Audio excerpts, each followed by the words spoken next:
বলুন পর্বতরাজ, আমি কি করে উঠতে পারি আপনার কাজ? প্রণাম মহিষী নারদ।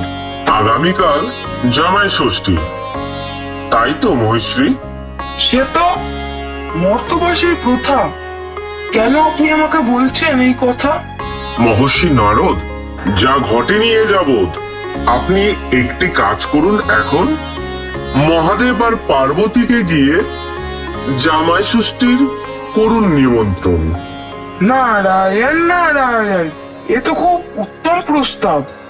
আমি এখনই গিয়ে মাতা পার্বতী ও মহাদেবকে জামাই ষষ্ঠীর নিমন্ত্রণ করে আসছি। নারদ মুনি চলে গেলেন কৈলাসে মাতা পার্বতী ও মহাদেবকে নিমন্ত্রণ করতে। নারায়ণ নারায়ণ, প্রণাম মাতা। আপনি দুঃখী মনে বসে আছেন কেন একা? তেমন কিছু না মহর্ষি, আপনি বলুন কি দরকার? আমি খুশি করতে এসেছি আপনার মন। আপনার পিতা আপনাদের করেছে জামাই ষষ্ঠীতে নিমন্ত্রণ। কি কি বললেন আপনি মহর্ষি? এই কথা কি সত্যি? পিতা আমাদের জামাই ষষ্ঠীতে নিমন্ত্রণ পাঠিয়েছেন? আপনি এক্ষুনি গিয়ে পিতাকে জানিয়ে দিন, আমরা অতি অবশ্যই যাব। ঠিক আছে মাতা, আমি তাহলে আসছি। নারায়ণ নারায়ণ। মহাদেব মহাদেব মহাদেব মহাদেব! আবার কি হলো? পার্বতী ছুটতে ছুটতে চলে এলো।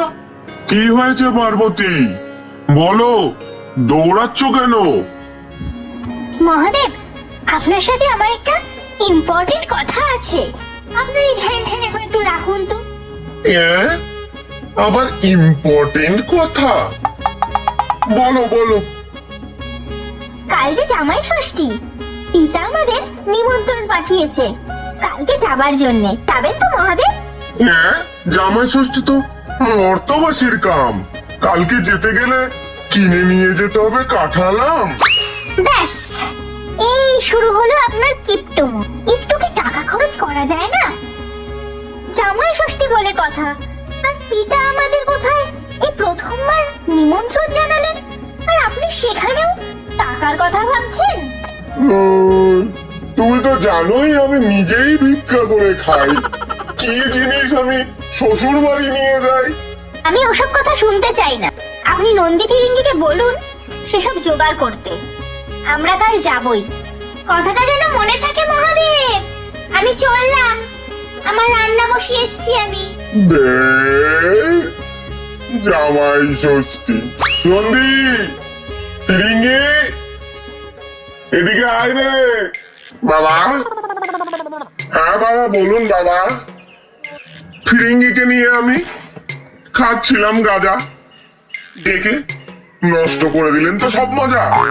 আরে রাত তো তোর মজা, কালকে শ্বশুর বাড়ি না গেলে পেটে হবে সাজা। তা বাবা, আমি আপনার জন্য কি করে উঠতে পারি বলুন বাবা? শোন না নন্দী, কালকে না আমার ফোনটায় একটা অ্যালার্ম দিয়ে দিস তো। তুই তো জানিসই আমি যে ভুলো মন।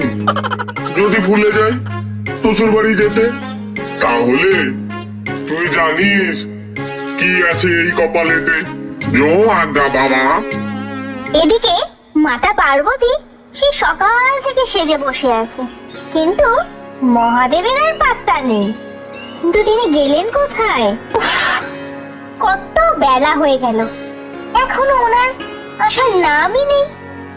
স্নান করে যে কখন রেডিটা হবে আর কখন শ্বশুর বাড়ি যাবে। গনা, এই গনা, এদিকে আয় তো একটু বাবা। কি হয়েছে মাতা? যা তো বাবা, একটু দেখ তো কোথায় আছে তোর পিতা। হ্যাঁ মাতা, এক্ষুনি যাচ্ছি আমি।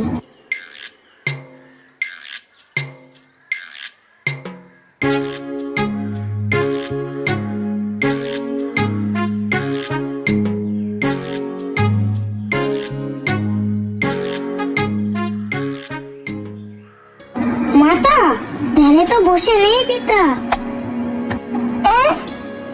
ধ্যানে নেই? তাহলে গেল কোথায়? কি আর করা যাবে, এই মহাদেব তো আমাকে সারা জীবন ওয়েট করিয়েই গেলেন। এখন আমাকে ওয়েট করেই যেতে হবে। দুপুর থেকে সন্ধে গড়িয়ে গেল, কিন্তু এখনো মহাদেবের কোনো পাত্তা নেই। তখন দেবী পার্বতী চিন্তায় পড়ে গেলেন। অন্যদিকে মহাদেব নন্দী ফিরিঙ্গিকে নিয়ে সকাল থেকে গাঁজা খেতেই ব্যস্ত। জামাই ষষ্ঠীতে যে শ্বশুর বাড়ি যেতে হবে তা তিনি ভুলেই গেছেন।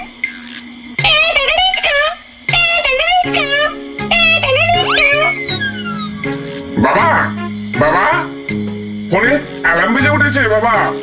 আপনি শ্বশুর বাড়ি যাবেন না বাবা? কি?